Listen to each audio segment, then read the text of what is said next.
Narito na ang mga news scoop ngayon. Dalawang babaeng naglalakad sa Iloilo binaril, isa patay. Mag-utol na parking boys sa Zamboanga City, binugbog. Rollback sa presyo ng produktong petrolyo posibleng mangyari ulit sa susunod na linggo. Ayon po yan sa Department of Energy. Cybercrime Investigation Coordinating Center hindi pa kontento sa safety efforts ng roadblock sa kabila ng extension na binigay ng pamahalaan. Janine Gutierrez naniniwalang right person na sa kanya ang boyfriend na si Jericho Rosales. At Melay Cantiveros muling binisita ang simbahan sa Bohol na pinaniniwalaan niyang nagbigay daw sa kanya ng swerte.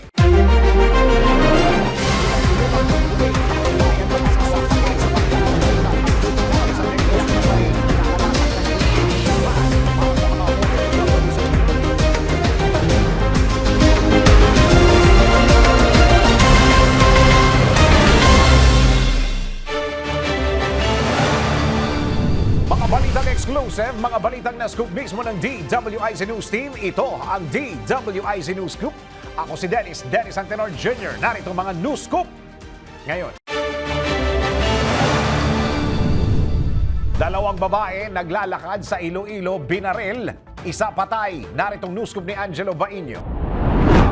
Patay ang isang babae habang sugatan ang isa pa matapos silang pagbabarilin ng lalaking sakay ng motorsiklo sa Pavia, Iloilo. Sa CCTV, makikitang inaabangan na sospek ang dalawang biktima at binaril ang mga ito mula sa likuran habang naglalakad sa barangay Ungka 1. Dead on arrival sa ospital ang isang biktima dahil sa tama ng bala sa ulo, likod at tiyan. Isa sa ilalim naman sa operasyon ang sugatang kasamahan niya. Ayon sa pulisya, pauwi na ang biktima nang mangyari ang insidente. Patuloy pang iniimbestigahan kung sino ang sospek at ang motibo sa krimen.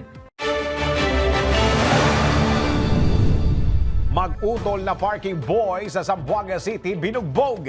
Naritong news scoop ni Daryl Justin. Sugatan ang dalawang magkapatid na parking boy matapos bugbugin ng mga lalaking may dalang tubo sa barangay Canelar, Zamboanga City. Sa video, makikita ang isang biktima na nakahandusay habang sinisipa at hinahampas. Ang isa naman ay hinabol at pinagtulungan ding bugbugin. Ayon sa pulisya, edad 35 at 26 ang mga biktima. Dinala sila sa ospital at nasa maayos na kalagayan na. Dalawang suspect ang naaresto habang nakatakas ang iba pa. Patuloy pang iniimbestigahan ang sanhi ng Rumble. Pilipinas, kailangan pang mag-angkat ng bigas ayon sa Department of Agriculture. Naritong news scoop ni Kim Gomez.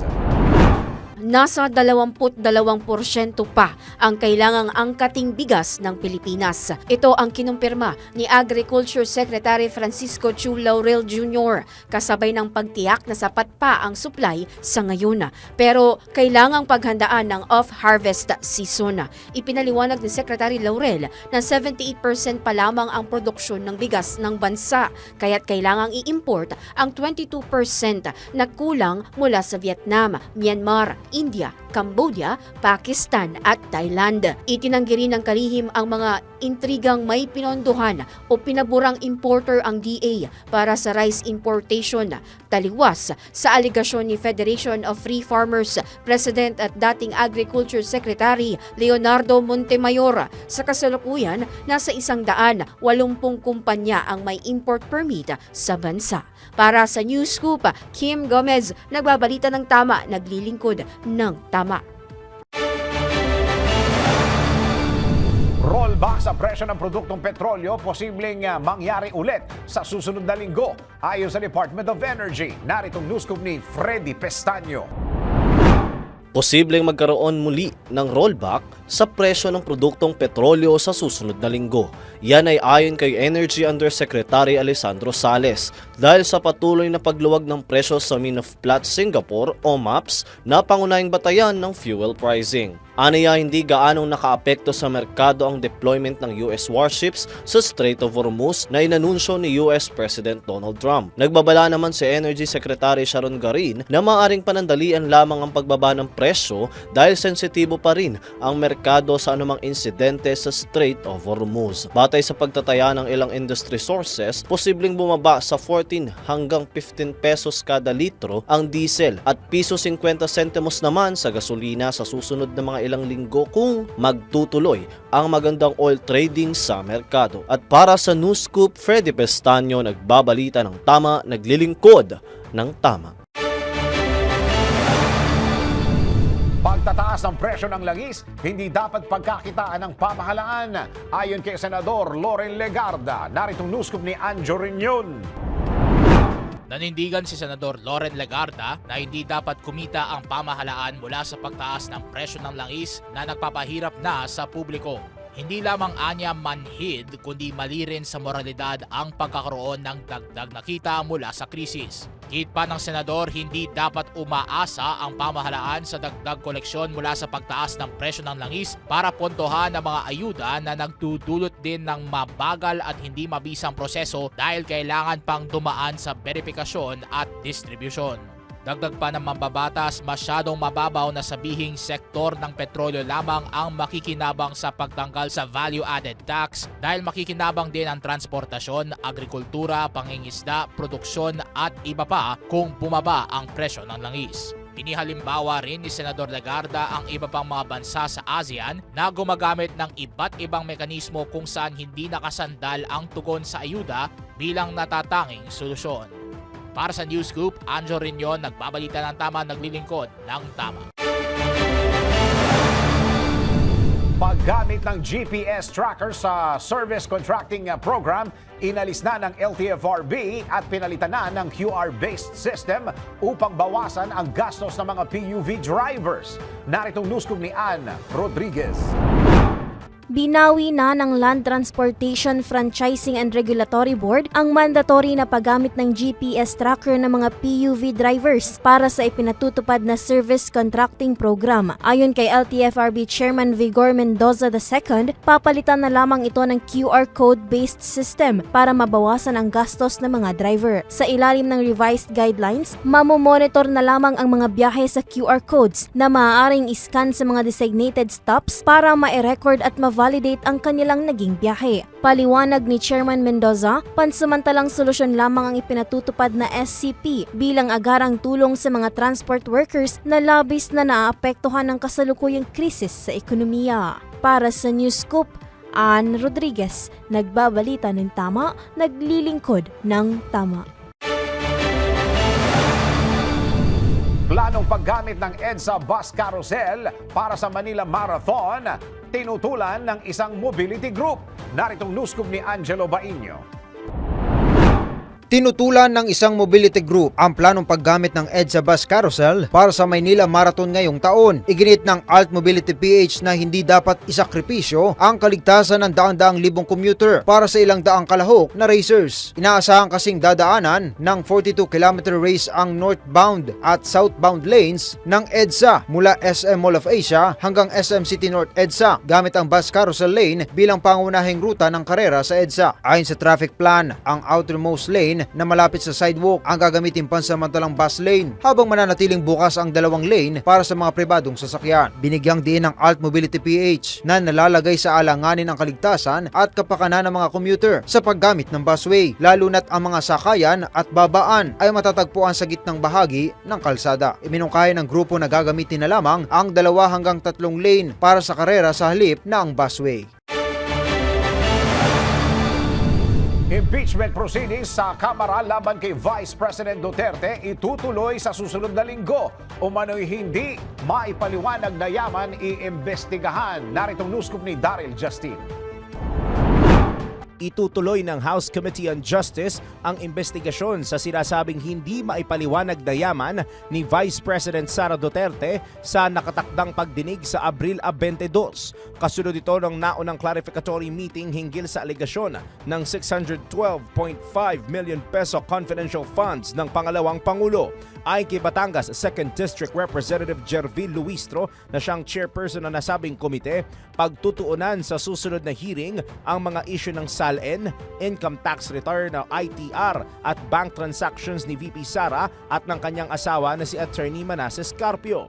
batay sa impeachment complaints, sinasabing nakapagdeposito si VP Sara ng nasa 111 million pesos sa iba't ibang bangko mula 2006 hanggang 2015 na malayo sa kanyang tinatayang sahod bilang dating alkalde at vice-alkalde ng lungsod ng Davao. Nakapaloob din sa reklamo ang sinasabing paglobo ng net worth ng pangalawang pangulo mula 13.8 million pesos noong 2007 hanggang 44.8 million pesos noong taong 2017. Para sa News Scoop, Daryl Justin, nagbabalita ng tama, naglilingkod ng tama. Mga susunod pang pagdinig sa Senado tungkol sa anomalya sa flood control, suspendido muna. Ayon kay Senador Panfilo Lacson, naritong news scoop ni John Riz Calata. Suspendido muna ang mga susunod na pagdinig ng Senate Blue Ribbon Committee hinggil sa issue ng flood control projects. Ito ay hanggat hindi pa naipipresenta at naipapadala sa plenaryo ng Senado ang partial report ukol sa naturang issue. Ayon kay Senate President Pro Tempore Panfilo Ping Lacson, walang saysay ang nagpagpapatuloy ng mga pagdinig kung hindi ito hahantong sa isang lohikal na konklusyon bilang committee report na maaaring pagdebatihan, amyendahan at pagtibayin ng mga senador sa plenaryo alinsunod sa mga patakaran ng institusyon. Pinaalalahanan din ni SP Pro Tempore Lacson ang mga miyembro ng Blue Ribbon Panel, partikular ang mga mula sa minority bloc, sa kanilang tungkulin kabilang ang paglagda sa report para ito'y tuluyang maiulat sa halip na manawagan ng karagdagang pagdinig ng hindi ginagampanan ng nasabing responsibilidad. Sa ngayon, at yan ang aking news scoop, ako si John Riz Calata, nagbabalita ng tama, naglilingkod ng tama. Ex-PDL naging milyonaryo sa loob ng kulungan dahil sa iligal na negosyo. Ayon po yan kay Senador Rafi Tulfo. Naritong news scoop ni Celi Ortega Bueno. Mayroong nakalaya na persons deprived of liberty o PDL na dating ordinaryong PDL pero paglabas ng BJMP facility sa Lapu-Lapu City sa Cebu ay isa ng milyonaryo. Ito ay dahil nagbenta ng electronic telephone cards kung saan one to sawa na pwedeng tumawag ang PDL samantalang dapat limitado at supervise ang tawag sa kaanak at abogado. Ito sinabi ni Senator Rafi Tulfo sa pagdinig ng Senate Committee on Public Order and Dangerous Drugs makaraang sitahin ang manoy pagkonsinti sa iligal na pagninegosyo ng mga PDL sa mga pasilidad ng Bureau of Jail Management and Penology.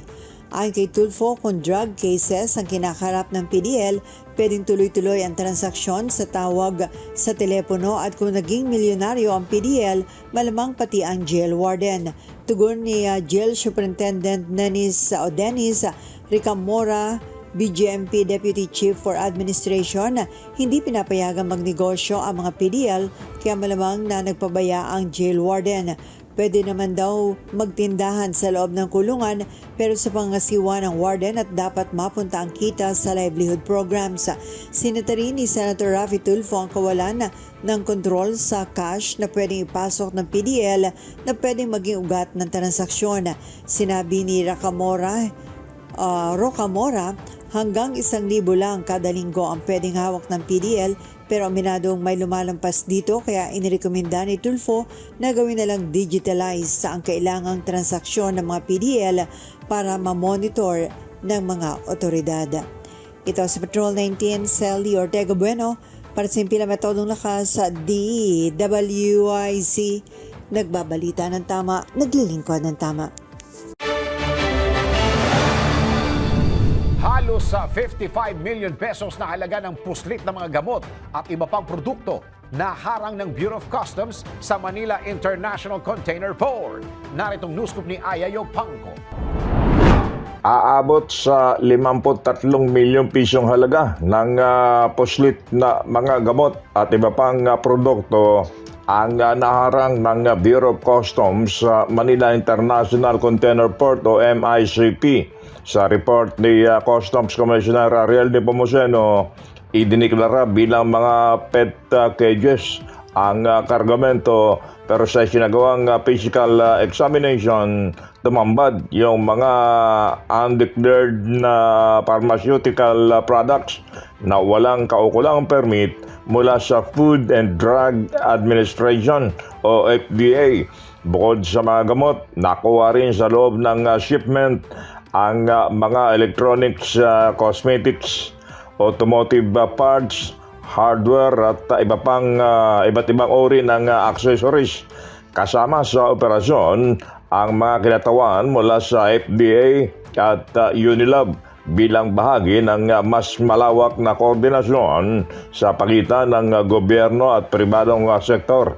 Layon ng pagtutulungan ito na protektahan ang kalusugan ng publiko laban sa mga hindi rehistradong gamot at tiyakin ang seguridad ng mga pantalan ng bansa laban sa banta ng smuggling. Maharap sa kasong paglabag sa Customs Modernization and Tariff Act at Food and Drug Administration Act of 2009 ang mga nasa likod ng naturang kargamento. Ito si Baton number 5. Ayayupan ko para siyang pirmatolang lakas. DWIC. Nagbabalita ng tama, naglilingkod ng tama. Dating Pangulong Rodrigo Duterte, makukulong ng 120 taon. Alamin muna natin kung fact or fake. Tila mapapabilang sa mga pinakamahabang sentensya sa mundo ang dating Pangulong Rodrigo Duterte matapos kumalat ang balita na siya ay umano'y hinatulan ng International Criminal Court ng 120-year imprisonment. Dahil dito, mabilis na nag-viral sa social media ang isang video na nagdulot ng matinding diskusyon. Ngunit ang tanong, facts nga ba ito o fake? Alamin mo na kung tama o mali, kung totoo o hindi. Walang peke. DWIZ, fact or fake. And by the way, it just so happened that the former president, our living hero, is inside that building, held for more than 120 years. Ayon sa viral video, may desisyon na umano ang ICC na makukulong ang dating Pangulo ng 120 taon kaugnay ng kasong isinampa laban sa kanya. Gayunman, base sa aming fact-checking, ito ay fake. Walang anumang opisyal na desisyon ang ICC na nagpapatunay na siya ay hinatulan ng 120-year imprisonment. Sa katotohanan, ang kaso ay nasa proseso pa lamang ng confirmation of charges sa hearing kung saan sinusuri pa ng hukuman kung mayroong sapat na ebidensya upang ituloy ang kaso sa full trial. Ang International Criminal Court ay may proseso kung saan maaaring ituloy ang kaso sa trial o itigil ito dahil sa kakulangan ng ebidensya o humingi ng karagdagang impormasyon sa mga posibleng parusa kung mapapatunayang may sala. Matapos ang proseso, ang ICC ay maaaring magpataw ng hanggang 30-year imprisonment o life imprisonment at hindi 120 years. Ang kumakalat na video ay bunga ng mali o mapanlinlang na interpretasyon at edited content sa social media na walang opisyal na kumpirmasyon mula sa ICC. Kaya paalala, maging mapanuri sa mga balitang nakikita online. Huwag basta maniwala sa mga viral na video o post na walang opisyal na pinagmulan at laging i-verify ang information sa mga lihitimong news organization at sa opisyal na pinagmulan ng balita bago ito i-share. Para sa Fact or Fake, Kim Gomez, nagbabalita ng tama, naglilingkod ng tama. Huwag magpapaloko, huwag magpapagancho, huwag magpapaskam. Bawal! Bawal ang peke. DWIZ, fact or fake.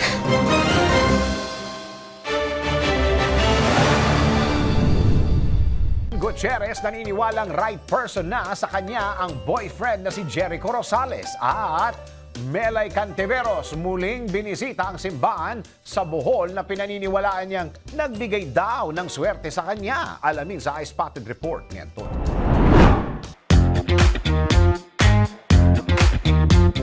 Para sa aking balitang showbiz, In love na ibinahagi na aktres na si Janine Gutierrez ang kasalukuyang estado ng kanyang puso sa piling ng award-winning actor na si Jericho Rosales. Ayon kay Janine, masaya, payapa at puno ng suporta ang kanilang relasyon, isang simpleng pagmamahalang grounded at totoo. Sa kabila nito, mas pinipili ni na Janine at Echo ang tahimik at makabuluhang bonding tuwing rest day nila sa trabaho. Kabilang sa kanilang leisure time ang pagdadrive, pagbisita sa simbahan at museum at pagkain sa labas, mga simpleng bagay na mas nagpapalalim sa kanilang samahan. Ibinahagi rin ng aktres na hindi rin matatawaran ang suporta ni Jericho sa kanyang mga tagumpay, gaya na lamang nang nirangin siya kamakailan lamang bilang sexiest woman alive noong March 17 ng Esquire Philippines. Proud ding sinabi ni Janine na malaking bagay ang pagkakaroon ng partner gaya ni Jericho na nagbibigay lakas at inspirasyon sa mga bagay na kanyang ginagawa. Pagmamalaki pa ng aktres, taglay ni Echo ang mga katangiang matagal na niya ipinagdarasal, patunay na ang right person ay darating sa tamang panahon. Samantala, sa isa pang balitang showbiz, bumisita muli si actress TV host Melay Cantiveros sa Church of Our Lady of the Assumption sa Dawi sa Bohol, ang simbahan kung saan niya ipinagdasal ang ilan sa successful at major chapter ng kanyang showbiz career. Sa kanyang social media post, ibinahagi ni Melay na dumalo sila ng kanyang pamilya sa misa kasabay ng birthday celebration ng kanyang anak na si Stella. Ayon kay Melay, dito siya nagdasal bago siya pumasok sa Pinoy Big Brother Double Up noong 2010 kung saan siya tinanghal na big winner. Dito rin daw siya nagdasal bago ang grand finals ng Your Face Sounds Familiar noong 2015 kung saan siya rin ang itinanghal na grand champion. Sa kasalukuyan, abala si Melay bilang host ng Bisaya web show na One on One at patuloy na tinatangkilik online, lalo na ng mga manunood na nais makita at marinig ang kulturang Bisaya sa pambansang entablado. At iyan aking balitang showbiz para sa impilang metodong lakas, DWIZ. Ako si Anton, nagbabalita ng tama, naglilingkod ng tama. Ang balitang ito ay inihatid sa inyo ng Bingo Plus. Bingo Plus, bingo sa saya, plus sa panalo. Gaming is for 21 years old and above only. Keep it fun, game responsibly. Huwag pahuhuli, huwag papayag na wala kang alam kapag viral na, kapag trending na. Alam agad sa DWIZ News Feed. Legal Counsel ni Ramil Madriaga hinimok si Vice President Sara Duterte na magsalita tungkol sa mga isyung laban sa kanya. Po na mas marami pang ikangay suporta at ebidensya ang maipakita ng inyong kliyente para maging mas matibay ang kaso. Pero in spite of that, naniniwala silang imbis na tumibay po ang kaso laban sa Vice Presidente, mukhang nakikita nilang mas kahina-hinala at hindi ka panipaniwala ang mga naging pahayag nitong si Madriaga, Attorney Palad. Ang nakikita po ng tao ngayon, yung salita, yung the way ng pagtestigo ni Ramil Madriaga, ang nakikita naman po natin sa kabilang side is that ang sumasalag yung mga abogado. Hindi ho natin naririnig kay BP Sara yung mga denials. Ang nakikita ho natin, pa-interview ng lawyer niya, press con, press statement, hindi ho niya nasasagot mismo under oath yung statement. Hindi ko alam kung natatakot sumagot, natatakot sa interview dahil hindi niya alam kung ano yung mga tanong na ibabato sa kanya. So dapat harapin niya yung kwento mismo, hindi yung magsasalita yung lawyer na sabi ni Vice Presidente ganyan, yung tao gustong marinig mismo sa kanya. Diba? Kasi alam naman natin pag lawyers ang nagsasalita, ano na yan binabago, kinokontrol, pinipilter. Let's hear it from the BP herself kung ano talaga yung kanyang kwento sa bagay doon sa mga sinasabi ni Ramil Madriaga. Nag-submit mo siya ng answer sa House, pwede hong i-submit for clarificatory question yon. Hindi lang ho natin alam kung kaya niyang isagutin isa-isa yung contents ng kanyang answer nang hindi binabasa po. Huwag pahuhuli, huwag papayag na wala kang alam kapag viral na, kapag trending na. Alam agad sa DWIZ News Feed. Sa pagbabalik ng News Scoop, ex-PDL naging milyonaryo sa loob ng kulungan dahil sa illegal na negosyo. Ayon po yan kay Senador Rafi Tulfo. Dating Pangulong Rodrigo Duterte makukulong ng 120 taon. Fact or fake? Alamin! Bernardo at Mark Alcala hindi pa man umaamin sa relasyon. Hiwalay na, alamin kung fact or fake. Kumita sa pagiging hairstylist, alamin ang diskarte sa raket. Totoo nga ba na mas nagiging magkamuka ang mag-asawa at ang matatagal ng magkasintahan sa paglipas ng mahabang panahon? Let's prove it! Tikman ang pinaka-masarap na lechon sa Ormoc City, Lechon Kumbira Festival at damhin ang mayamang kulturang lokal sa Fiestas Pilipinas. Ian De Leon, kinumpirmang siya lang ang nag-iisang tagapagmana ng kanyang inang si Nora Honor. Fans ni Nora Honor nakatakdang magsama-sama sa unang death anniversary ng singer/actress. Aura Briguela, isinugod sa ospital matapos makaramdam ng matinding pananakit ng sikmura. At mga bini na sina Sheena at Stacy, parehong nakapagtapos na ng senior high school. Alamin natin ang magiging lagay ng panahon kung uulanin ba ang ating Thursday night sa Weather Report. Mga detalye ng mga naglalaki ang balitang yan sa pagbabalik ng News Scoop.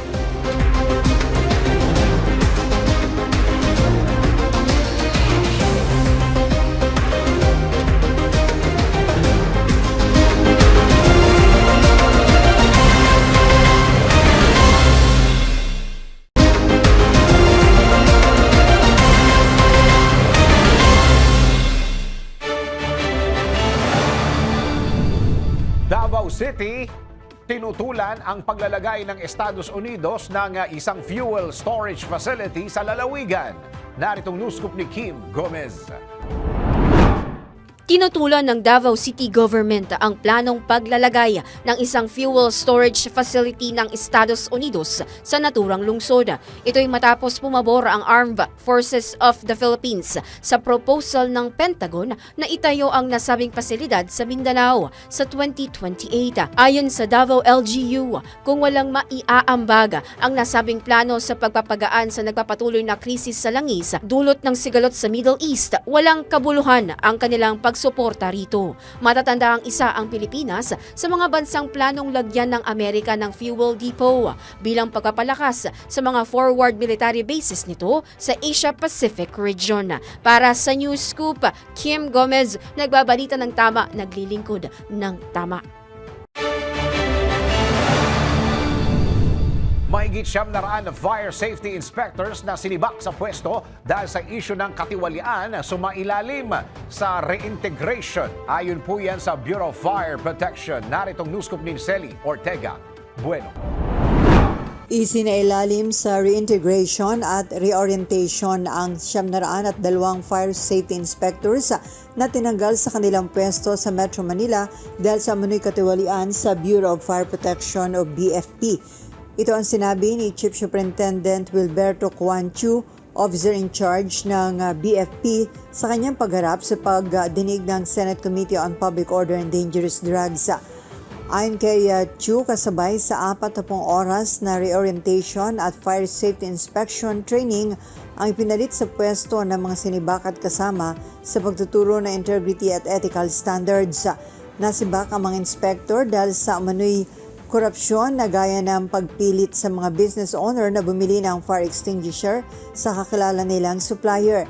Para naman mapigilan ang katiwalian, magkakaroon ng Business ID Number Inspection Scheme kung saan system-generated ang pag-inspeksyon at hindi pwedeng umulit sa pag-inspeksyon ng isang lugar. Sa pagdinig, sinita ni Senator Raffy Tulfo na Vice Chairman ng Committee ang umano'y pagnanakaw ng ilang bombero mula sa sunog at hindi sa truck ng bombero kinakarga ang ninakaw kung hindi sa sakyang kasabwata. Kinumpirma ni Chief Superintendent Chu ang modus kaya nga raw sila naghihigpit sa pagbabantay. Umapila naman Senator J. Versito na chairman ng committee na ayusin ng mga taga Bureau of Fire Protection ang kanilang trabaho dahil inaatupag naman nila sa Senado ang pagkakaloob ng dagdag na benepisyo para sa mga bombero. Ito sa Patrol 19, Celi Ortega Bueno para sa impinamatodong lakas sa DWIC. Nagbabalita ng tama, naglilingkod ng tama. Top 6 regional most wanted person sa Isabela, arestado. Naritong news scoop ni Ronald Domingo. Muling pinatunayan ng Isabela Police Provincial Office ang masigasig na pagkaresto sa mga wanted persons bilang bahagi ng misyon para sa isang ligtas na komunidad. Naaresto ng pinagsalid na persa ng pulisya ang top 6 regional most wanted person na kabilang o kinilala bilang si alias Franco, 51 years old, may asawa, construction worker, residente ng sabing lugar. Ang nasabing wanted ay naharap sa dalawang kaso na panggagahasa na isa katuparan ang pagkaresto at pagkaresto sa Purok 1, Barangay Tanggal, Cordon, Isabela. Batay sa ulat, ang operasyon ay isinigawa ang pinagsanib na persa ng mga otoridad mula sa Cordon Municipal Police Station Lead Unit katuwang ang RIU2, CIT Santiago at RMU2 ng 2nd Isabela Provincial Mobile Force Company, PIU, IPPO at Highway Patrol Group Quirino Province sa bisa ng Ward of Arrest na inilabas ng presiding judge ng RTC Branch 21 2nd Judicial Region, Santiago City, Isabela na walang rekwentang piyansa. Kaya't namang ipinalab sa akusado ang kanyang mga karapatan alinsunod sa Miranda Doctrine. Pagkatapos nito ay dinala sa himpilan ng Cordon Municipal Police Station para sa kaukulang dokumentasyon bago iharap sa korte na naglabas ng warrant. Ito ang Ronda Patrol, Ronald Idol Domingo, nag-uulat sa himpilang may tudong lakas, DWIZ. Nagbabalita ng tama, naglilingkod ng tama. Cybercrime Investigation Coordinating Center hindi pa kontento sa safety efforts ng Roblox sa kabila ng extension na ibinigay ng pamahalaan. Naritong news scoop ni Kim Gomez. Nakukulangan pa ang Cybercrime Investigation Coordinating Center o CICC sa binabalangkas na safety measures ng online game platform na Roblox. Ayon kay Undersecretary Renato Aboy Paraiso, Executive Director ng CICC, pinagbigyan ng pamahalaan ng indefinite extension ng Roblox para hindi ito mabansa-bansa, pero may ilan itong kondisyon. Unang-una, magsiset up sila ng rep office here. Pangalawa ho, they agreed that they will look into the integration of the PhilSys system. Ang pinaka-importante dito yung age verification ng Roblox eh. Kasi yung ginagamit nila ngayon, yung persona, AI lang, titingnan lang yung mukha, tapos malalaman na nung AI ano yung age mo. So parang sa atin, maraming nakakalusot pagdating doon sa sistemang yun. No? And thirdly, ito naman yung immediately executable na nagagawa naman natin is yung magkakaroon tayo ng green lane with them para sa dalawang purpose. Una, to take down harmful contents within their platform. And second, para malaman natin yung credentials ng mga threat actors na makikita natin dyan. When we say threat actors, mga pedophiles, mga extremists na makikita natin sa platform nila.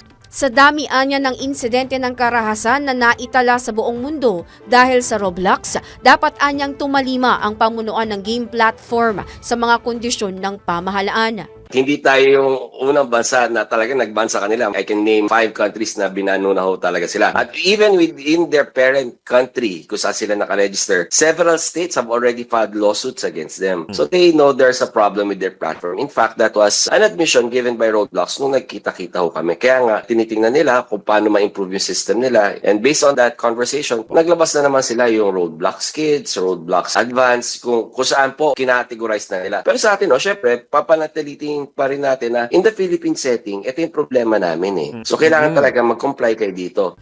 Ipinunto pa ni Paraiso na bagaman maganda ang usapan sa pagitan ng CICC at Roblox, hindi mag-aatubili ang pamahalaan na gawin ang nararapat upang protektahan ang kabataan sa mga mapagsamantala online. May maganda naman talaga nagagawa yung Roblox kasi it's an avenue for creativity. Diba yung mga developers natin kumikita dyan, especially yung mga Filipino community natin. So, ayaw natin na arbitrarily tatanggalin yan. Pero kung halimbawa naman po, hindi tumugon na Roblox at ang sinasama-alang-alang natin yung kinabukasan, safety ng ating mga kabataan. And kahit anong test, yung balancing of interest test natin, mangingibabaw talaga yung safety at kapakanan ng ating mga kabataan. Tinig ni CICC Executive Director Renato Aboy Paraiso sa panayam ng DWIZ.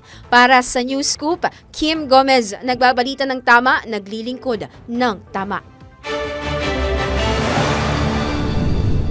Catherine Bernardo at Mark Alcala, hindi pa man umaamin sa relasyon, hiwalay na daw. Alamin natin kung chismis o totoo sa Fact or Fake. Para sa aking fact or fake, hiwalay na pala sina Catherine Bernardo at si Lucena City Mayor Mark Alcala. Ito ang kumakalat na isyu ngayon kung saan ayon sa mga netizen, hindi pa man umaamin sa kanilang relasyon, hiwalay na agad. Ito rin daw ang nangyayari sa mga artista na ayaw ipaalam sa publiko ang kanilang relasyon at malalaman na lamang na hiwalay na kahit wala pang pag-amin. Pero bago maniwala sa nasabing isyu, alamin muna kung ito ba isang fact or fake. Alamin mo na kung tama o mali, kung totoo o hindi. Bawalang peke. DWIZ, fact or fake. Sa aming ginawang research, aming napaglaman na isa itong fake. Ang nasabing balita ay gawa-gawa lamang ng mga netizen na hindi maka-move on sa pag-iiwalay ni Catherine at Daniel Padilla at hanggang ngayon ay umaasa pa rin magkakabalikan ng dalawa. Ayon sa aming source, as of this moment, going strong pa rin ang relasyon ni Catherine at ni Mayor Alcala. Ang rason umano kaya hindi na masyadong nakikita ang dalawa sa mga public places ay dahil mas gusto naman ito na gawing pribado ang kanilang relasyon. Kaya naman ang balitang hiwalay na sina Catherine at Lucena Mayor Mark Alcala ay isang malaking fake. At iyan aking fact or fake para sa impilang metodong lakas, DWIZ. Ako si Anton, nagbabalita ng tama, naglilingkod ng tama. Huwag magpapaloko, huwag magpapagancho, huwag magpapaskam. Bawal! Bawal ang peke. DWIZ, fact or fake.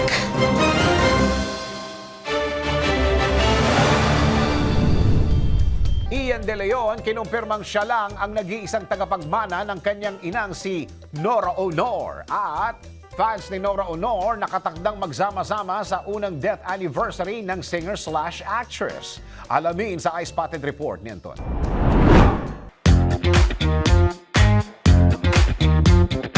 Para sa aking balitang showbiz, ibinulgar ni Ian De Leon na siya lamang ang nag-iisang tagapagmana ng kanyang yumaong ina na si Nora Honor kahit na marami silang naging anak nito dahil sa mga inampon na aktres. Ngunit ayon kay Ian, bagamat nag-iisa siyang tagapagmana, hindi naman umano ibig sabihin noon ay kakalimutan na niya ang kanyang mga kapatid. Ang kanyang role umano bilang nag-iisang tagapagmana ay may kaakibat din na responsibilidad.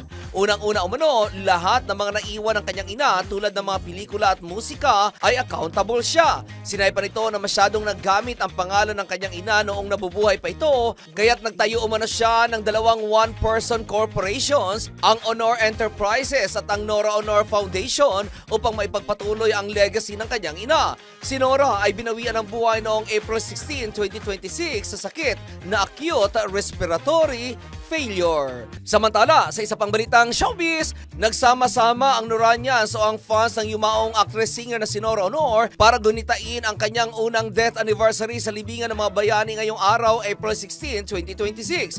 Sa Facebook page na dedicated para sa fans ng superstar, mababasa dito na idaraos nila ang unang anibersaryo ng pagpano ng national artist sa libingan ng mga bayani kung saan pangungunahan ito ng anak na si Ian De Leon. Nagsimula ang pagtitipon ng alas 10 ng umaga at pagkatapos ay sabay-sabay na nananghalian. Ngunit sa Facebook page naman ni Ian, sinabi nito na isang team na gathering ang mangyayari at hindi ito magiging isang tila piyesta. Hindi rin umano magkakaroon ng mga palaro kundi magdadasal sila at aalalahanin at kikilalanin ang legacy ng kanyang ina. Samantala, hindi naman nabanggit kung dadalo rin sa nasabing pagtitipon ang mga anak ni Nora na sina Lotlot, Matet, Kiko at Kenneth. At iyan aking balitang showbiz para sa impilang metodong lakas, DWIZ.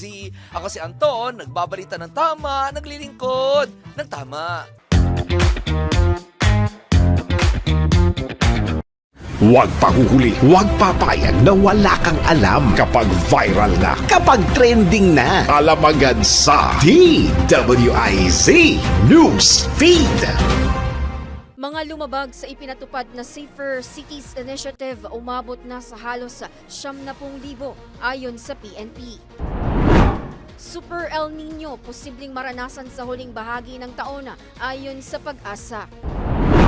Dagdag sahod sa mga minimum wage earners sa Central Luzon, epektibo na ngayong araw ayon sa Dole Pampanga Field Office. Pangulong Ferdinand Marcos Jr. binuhata ang isang sako ng bigas habang nasa kalagitnaan ng biyayang bigas sa Maynila para patunayang maayos ang kanyang kalusugan.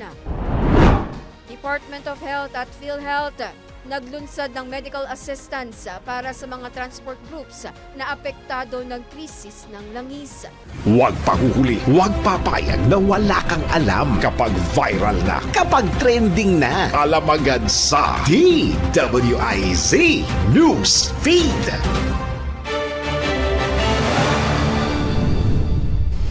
Iba pang mga balita sa pagbabalik ng News Scoop.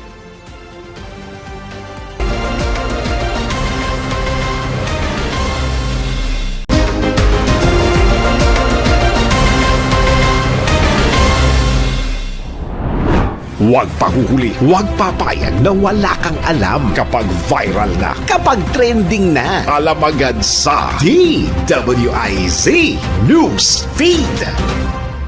Hepe ng Philippine National Police Academy at 8 iba pang opisyala inalis sa pwesto kasunod ng nangyayaring hazing incidents, ayon kay DILG Secretary John Vic Remulla. Sitwasyon sa global economy mas lalala kung magpapatuloy ang gera sa gitnang silangan. 10 ng mga Pilipinong nasawi sa missile attack sa Israel na iuwi na sa Pilipinas, ayon sa Department of Foreign Affairs. Nasunog na sanitary landfill sa Navotas sa personal na ininspeksyon ni DPWH Secretary Vince Dizon. House Justice Committee kumpiyansa na may probable cause ang impeachment complaint laban kay Vice President Sara Duterte. Huwag pahuhuli, huwag papayag na wala kang alam kapag viral na, kapag trending na. Alam agad sa DWIZ News Feed. Job fair event sa iba't ibang bahagi ng bansa tiniyak na tuloy-tuloy sa gitna ng krisis. Ayon sa isang Philippine-based career platform, naritong special report ni Kim Gomez. Sa gitna ng kinakaharap na krisis sa Pilipinas, tiniyak ng JobQuest Philippines na hindi sila titigil sa pag-oorganisa ng job fair sa iba't ibang bahagi ng bansa. Ito ay kasunod ng matagumpay na 2 araw na job fair event na ginanap sa isang mall sa Mandaluyong City. Ayon kay Miraya Gamboa, Vice President ng JobQuest Philippines, umabot sa mahigit 2,000 job seekers ang dumagsa sa naturang event upang makahanap ng trabaho, lokal man o abroad. Tampok sa event ang Deepest X, isang assessment tool na sumusukat sa IQ at EQ ng mga aplikante. Pati na rin ang bahagi ng kanilang personality profile upang mas makilala nila ang kanilang sarili. Sa pamamagitan ng resulta ng assessment, nagiging mas malinaw umano sa mga job seeker kung anong uri ng trabaho ang angkop sa kanila at napapalakas pa ang kanilang kumpiyansa sa pag-apply. So ang ginagawa namin dito sa event namin sa mga job fair is providing these kinds of results sa mga aplikante para makatulong sa kanila kung ano ang best job talaga para sa kanila. At saka ikaw, syempre, gusto mong malaman yung IQ scores mo. At syempre, kung gusto mong malaman yung about you. Kasi sometimes we do not understand kung sino talaga tayo. And if we do understand more, mas confident tayo ngayon mag-apply. So yun ang service na yun, which we only JobQuest offers during events. Yeah. Bukod dito, tampok din sa event ang mga palaro mula sa Aliw Broadcasting Corporation para sa mga job seeker na pinangunahan ng showbiz reporter na si Anton. Bring me 500 peso bill. Yung buo po ha. Ang kapalit po niyan magiging akin na po. Ayan, dito po kayong dalawa. Ang dami kong pera. Ang bilis lang para. Ito ang pinakamabilis na pang-i-scam. Isang mabilis na paraan ng pang-i-scam. Ano pong pangalan nila, ma'am? Catherine C. Perdon. Catherine, ano pong ginagawa nyo dito? Applicant po, naghahanap ng work. Naghahanap ng work. Ayan, kayo po naghahanap din kayo ng work? Cathy naman. Ano pong work ang hanap ninyo? Artista? Service crew, mga gano'n. Okay. Ano po pangalan nyo? Cathy po. Cathy, dito po kayo, Miss Cathy. Hinimok naman ng organizer ang mga aplikanteng hindi nakadalo sa face-to-face job fair na dumalo sa kanilang online o virtual job fair mula April 20 hanggang 22, alas 9 ng umaga hanggang alas 9 ng gabi sa kanilang website na www.jobquest.ph. After this on-site job fair, we will have the online job fair, the virtual naman po, on April 20 to 22, 9 a.m. to 9 p.m. So kung hindi po kayo nakapunta dahil wala po kayong panggas o wala po kayong pamasahe, magkakaroon pa rin po tayo ng extension sa virtual job fair natin at www.jobquest.ph on April 20 to 22. Sa kabila ng mga hamon, tiniyak ng organisasyon na magpapatuloy ang kanilang job fair, on-site man o online, upang patuloy na makapagbigay ng hanap buhay sa mga Pilipino. Para sa special report, Kim Gomez, nagbabalita ng tama, naglilingkod ng tama. Kumita sa pagiging hairstylist. Kung gusto nyo maging hairstylist, alamin ang diskarte sa report na ito. Alamin ang mga bagong paraan kung paano kumita sa panahon ngayon. Nang legal ha, eto na ang racket.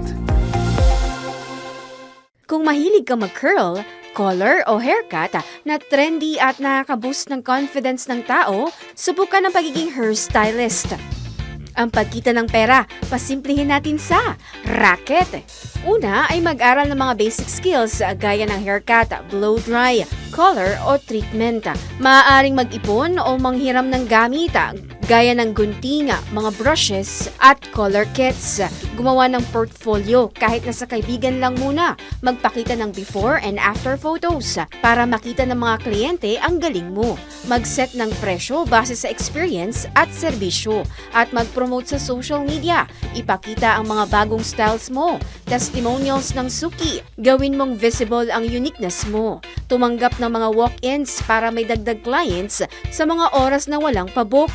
Kaya kung gusto mong gawing kita ang talento mo sa pagpapaganda ng buhok, itry mo na. Sabi nga 'di ba, hindi napupulot ang pera. Tonight, we crown a Game Zone champion. Champions fight with heart and determination. Yan ang tunay na panalo.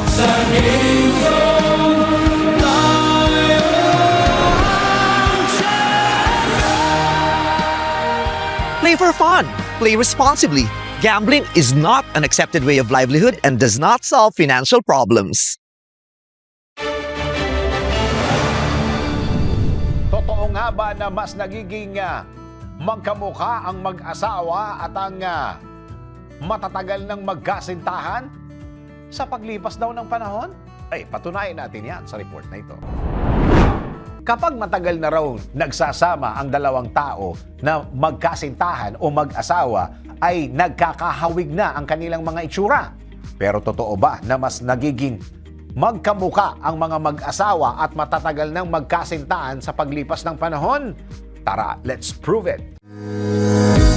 Bago maniwala sa mga claim na yan, patunayan na yan sa Let's Prove It! Ayon sa pagsusuri ng isang journal na nakalathala sa PubMedCentral.com, lumalabas na ang mag-asawa o magkasintahan ay nagkakahawig na sa simula pa lamang. Ipinapakita na hindi dahil sa tagal ng pagsasama kaya nagiging magkamuka ang mag-asawa. Mas napipili natin ang partner na may kahawig na katangian sa atin gaya ng facial features o iba pang physical features. Kasama rin dito ang iba pang aspeto tulad ng edukasyon, pananaw sa buhay, values, lifestyle at iba pa. Dagdag pa ng isang artikulo mula sa TimeMagazine.com, maaring may kinalaman din ang familiarity sa mga taong kahalintulad natin kaya mas mataas ang tsansang na-attract natin ang mga taong katulad din natin. Sa kabuuan, ang tibay ng relasyon ay hindi lamang nasusukat sa pisikal na aspeto, kundi kasama na rin ang pagkakaroon ng pagkakaintindihan, paggalang at pagtanggap sa isa't isa sa kabila ng mga pagkakaiba. Tikman ang pinakamasarap na lechon sa Ormoc City, Lechon Kumbira Festival at damhin ang mayamang kultura na lokal sa Fiestas Pilipinas.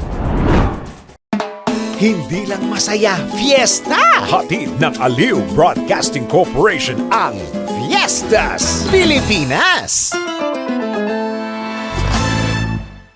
Kung mahilig ka sa lechon, welcome ka para maranasan ang sarap at saya ng Lechon Kumbira Festival sa Ormoc City. Isang pagdiriwang na tampok ang pinakamahuhusay at masasarap na lechon at lutuing lokal na tunay na sumasalamin sa galing at pagkamalikhain ng mga Ormocanon. Bukod sa katakam-takam na lechon, masisilayan din ang makukulay na street dancing, food fairs at cooking competitions na nagpapakita ng mayamang kultura at tradisyon ng lungsod. Hindi lamang ito pista ng pagkain kundi isang buong karanasan na nag-uugnay sa komunidad at nagbibigay sigla sa turismo at lokal na ekonomiya. Halina at tuklasin kung bakit ang Ormoc ang isa sa mga dapat puntahan para sa masarap at dekalidad na lechon.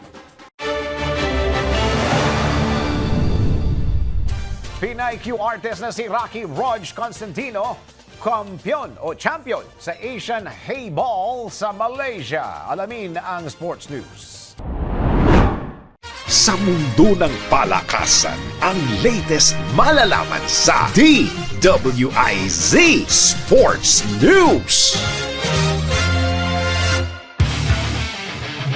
Kampiyon ang Filipina Q artist na si Rocky Rog Constantino sa 2026 Asian Hayball Championships na ginanap sa Selangor, Malaysia. Tinalo ni Constantino sa finals ang kalabang si Amy Kamani mula India sa score na 6-3. Wala siyang talo sa buong torneo at nagtapos na may record na 7 win at 0 loss. Bago makarating sa finals, sunod-sunod niyang tinalo ang iba't ibang kalaban mula Malaysia, Indonesia, Mongolia at India. Dahil sa kanyang panalo, nakakuha si Constantino ng gantimpalang $12,000. Para sa Sports News, Kim Gomez, nagbabalita ng tama, naglilingkod ng tama. Arena Plus Sportsbook. Arena Plus. Gambling is for 21 years old and above only. Gambling can be addictive. Know when to stop. Aura Briguela isinugod sa ospital matapos makaramdam ng matinding pananakit ng sikmura. At mga bini na sina Sheena at Stacy, parehong nakapagtapos na ng senior high school. Narito ang eye-spotted report ni Anton.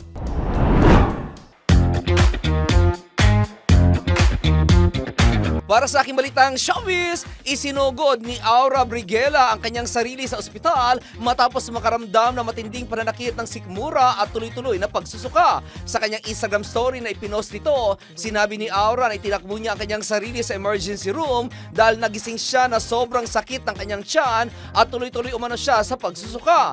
Bandang alas 8:30 ng umaga raw noon at tumagal ng hanggang alas 10 pero hindi na niya kaya ang sakit dahil nasa loob siya ng CR ng halos 1 oras na dahil sa pagsusuka ng acid na. Ayon pa kay Aura, feeling niya raw ay hihimatayin na siya dahil sa sobrang sakit at nag-aalala siya dahil mag-isa lang siya sa kondo noong mga oras na iyon. Samantala, sa isa pang balitang showbiz, graduate na sa senior high school ang dalawang miyembro ng P-pop girl group na BINI na sina Sheena Katakutan at Stacy Sevilleja. Ibinahagi ang nasabing milestone ni Sheena at Stacy sa official social media page ng BINI. Sa naturang post, pinuri ang dalawa sa matagumpay na pagbalanse ng kanilang pag-aaral at pagiging aktibong miyembro ng grupo na ikinatuwari ng kanilang fans o Blooms na agad nagpaabot ng pagbati online. Kasalukuyang nasa Amerika ang BINI matapos gumawa ng kasaysayan bilang unang Filipino group na nagtanghal sa Coachella 2026 nitong April 10. Inaabangan na rin ang kanilang second performance sa nasabing music festival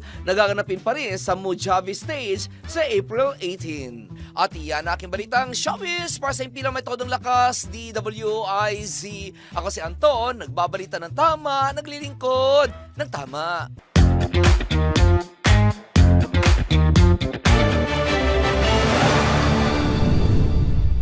Bago tayo magpaalam, tayo muna magpatama quote of the day. Sa kahit anong gawin mo, may pupuna pa rin. Kaya huwag magpapigil o huwag magpigil.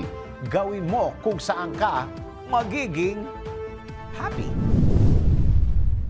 Tuloy lang ang panonood, pakikinig sa mga balitang tuloy-tuloy lang nangyayari. Tutukan ng DWIZ News, DWIZ News FM Regional at manood ng live sa Aliw Channel 23 at DWIZ News TV. Mag-like at subscribe sa lahat ng mga DWIZ Digital News accounts, Facebook, YouTube, DWIZ News app at news website, DWIZ TikTok at DWIZX account. Ako si Dennis Antenor Jr., nagbabalita ng tama, naglilingkod ng tama.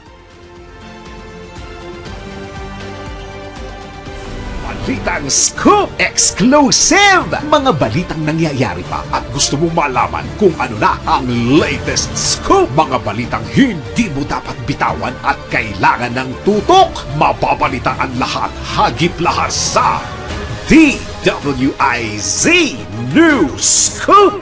Naka-live sa Aliw 23 Free TV. Naka-live din sa DWIZ News. Naka-live din online. DWIZ Facebook, YouTube at DWIZ News website. Samahan ang buong puwersa ng DWIZ News and Research Team sa paggalugad sa buong bansa at buong mundo ng balita at impormasyon. DWIZ News Scoop! Maki-scoop 4 p.m. Monday to Friday kasama si Dennis Antenor Jr. DWIZ News Scoop! Bahagi pa rin ng inaabangan tuwing hapon sa DWIZ News Hapon Highlights. Nagbabalita ng tama, naglilingkod ng tama.